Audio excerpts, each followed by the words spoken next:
கேஷே இல்லாமல் பே பண்ணுறோம் அப்படின்ற சந்தோஷப்பட்டாலும் ஒரு சிம்பிள் கொஸ்டின் அப்பப்போ எழுது, யார் இதெல்லாம் கண்ட்ரோல் பண்ணுறா? டீ கடை, லைக் ஆட்டோ, சூப்பர் மார்க்கெட், எல்லா இடத்துலையும் நம்ம ஃபோன் எடுத்து பே பண்ணுறதுல ரெண்டே ரெண்டு ஆப் தான் யூஸ் பண்ணுவோம், ஃபோன்பே இல்லைன்னா ஜிபே.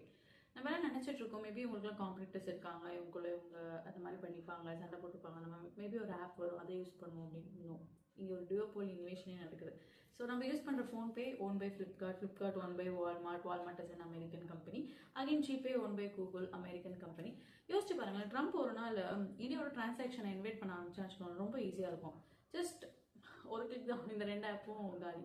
ஸோ இதெல்லாம் நம்மளுக்கு வரும் அப்படின்ட்டு இந்தியன் கவர்மெண்ட் முன்னாடியே தெரியும். We are brilliant guys. ஆனால் இந்தியன் கவர்மெண்ட் வந்து ஒரு ரூல் போட்டுச்சு, எந்த தனிப்பட்ட ப்ரைவேட் யூபிஐ ஆப்பும் 30% மேலே இருக்க டிரான்சாக்ஷனை ஓன் பண்ணக்கூடாது அப்படின்னு சொல்லிட்டு. But you know what, 85% of transaction, UPI transaction like users use பண்ணுறது வந்து மோஸ்ட்டாக ஃபோன்பே அண்ட் ஜிபே தான். ஏன் இந்த ரூல் இருக்கு, பட் ஏன் நம்ம 85% யூஸ் பண்ணுறோம்? பிகாஸ் அது இம்ப்ளிமெண்ட் ஆகல, ரூலாகவே தான் இருக்கு.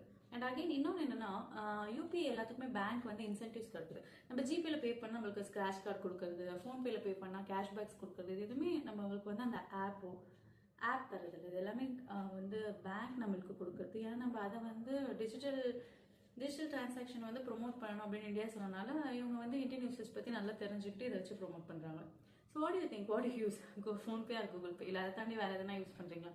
கமெண்ட் பண்ணுங்க.